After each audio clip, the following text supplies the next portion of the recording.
VD. സതീശനെ കേരള മുഖ്യമന്ത്രിയായി പ്രഖ്യാപിച്ച ഹൈക്കമാൻഡ് തീരുമാനം അംഗീകരിക്കുന്നുവെന്ന് എ.ഐ.സി.സി. General secretary KC. വേണുഗോപാൽ. അടിയുറച്ച കോൺഗ്രസ് പ്രവർത്തകനാണ് ഞാൻ. പാർട്ടിയാണ്, ജനങ്ങളാണ് വലുതെന്നും കെ.സി. വേണുഗോപാൽ പ്രതികരിച്ചു. വി.ഡി. സതീശനും സർക്കാരിനും എല്ലാവിധ പിന്തുണയും ഉണ്ടാകുമെന്നും അദ്ദേഹം വ്യക്തമാക്കി. ഇതുവരെ നടന്ന ചർച്ചകൾ ഇനി അപ്രസക്തമാണ്. നേതൃത്വം എല്ലാ വശങ്ങളും ആലോചിച്ചാണ് തീരുമാനമെടുത്തത്. കേരളത്തിലെ കാര്യമായതുകൊണ്ടാണ് പ്രഖ്യാപനത്തിൽ നിന്ന് മാറി നിന്നതെന്നും അദ്ദേഹം കൂട്ടിച്ചേർക്കുകയും ചെയ്തു. സതീശന് ഹൃദയം തുറന്ന അഭിനന്ദനങ്ങൾ നേരുന്നുവെന്നും കെ.സി. വേണുഗോപാൽ പ്രതികരിച്ചു. മുഖ്യമന്ത്രിയായി വി.ഡി. സതീശനെ സ്വാഗതം ചെയ്യുന്നുവെന്നും മുഖ്യമന്ത്രിക്കും സർക്കാരിനും എല്ലാവിധ പിന്തുണയും നൽകുമെന്നും അദ്ദേഹം വ്യക്തമാക്കി. ജനങ്ങളുടെ പ്രതീക്ഷകൾക്കനുസരിച്ചുള്ള സർക്കാർ കേരളത്തിലുണ്ടാകും. ഹൈക്കമാൻഡ് തീരുമാനം അനുസരിക്കും എന്നാണ് എപ്പോഴും പറഞ്ഞിരുന്നത്. അടിയുറച്ച കോൺഗ്രസുകാരനായി തുടരുമെന്നും കെ.സി. വേണുഗോപാൽ പറഞ്ഞു. തന്നെ പിന്തുണച്ചവരും ഈ തീരുമാനം അംഗീകരിക്കണമെന്നും അദ്ദേഹം കൂട്ടിച്ചേർത്തു. ആക്രമിക്കുന്നവർക്ക് ഇനിയും സധൈര്യം തുടരാമെന്നും ആക്ഷേപങ്ങളെല്ലാം താൻ സഹിച്ചോളാമെന്നും വേണുഗോപാൽ പ്രതികരിച്ചു. അതേസമയം ഘടകകക്ഷികളുടെ സമ്മർദ്ദത്തിന് വഴങ്ങിയോ എന്ന ചോദ്യത്തിന് വേണുഗോപാൽ മറുപടി പറഞ്ഞില്ല.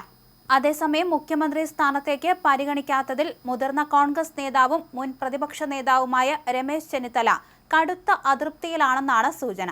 വ്യാഴാഴ്ച നടക്കാനിരിക്കുന്ന കോൺഗ്രസ് പാർലമെന്ററി പാർട്ടി യോഗത്തിൽ പങ്കെടുക്കില്ലെന്ന് ചെന്നിത്തല നേതൃത്വത്തെ അറിയിച്ചു.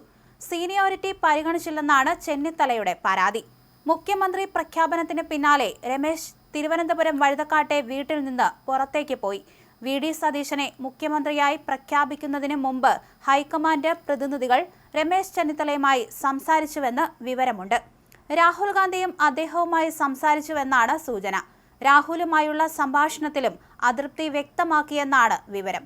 നിയുക്ത എം.എൽ.എമാരായ ജ്യോതികുമാർ ചാമക്കാല, അൻവർ സാദത്ത്, ടി.ജെ. വിനോദ് എന്നിവർ രാവിലെ മുതൽ രമേശ് ചെന്നിത്തലയുടെ വീട്ടിലുണ്ടായിരുന്നു.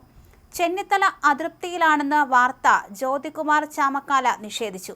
മാധ്യമങ്ങൾ അനാവശ്യ കാര്യങ്ങൾ പ്രചരിപ്പിക്കരുതെന്ന് അദ്ദേഹം പുറത്തെത്തി പ്രതികരിച്ചു. ചെന്നിത്തല മുതിർന്ന നേതാവാണെന്നും ഹൈക്കമാൻഡ് തീരുമാനം അംഗീകരിക്കുമെന്നായിരുന്നു ചാമക്കാലയുടെ പ്രതികരണം. സീനിയോറിറ്റി പരിഗണിക്കപ്പെടുന്ന പ്രതീക്ഷയിലായിരുന്നു ചെന്നിത്തല ക്യാമ്പ്. മുഖ്യമന്ത്രി സ്ഥാനത്തേക്ക് വി.ഡി. സതീശനും കെ.സി. വേണുഗോപാലും അവകാശവാദം ശക്തമാക്കിയപ്പോൾ സമവായമെന്ന നിലയിൽ ചെന്നിത്തലയെ പരിഗണിക്കുമെന്നും പ്രതീക്ഷിക്കപ്പെട്ടിരുന്നു. അതിനൊക്കെ പിന്നാലെയാണ് ഇപ്പോൾ വി.ഡി. സതീശനെ മുഖ്യമന്ത്രിയായി പ്രഖ്യാപിച്ചിരിക്കുന്നത്.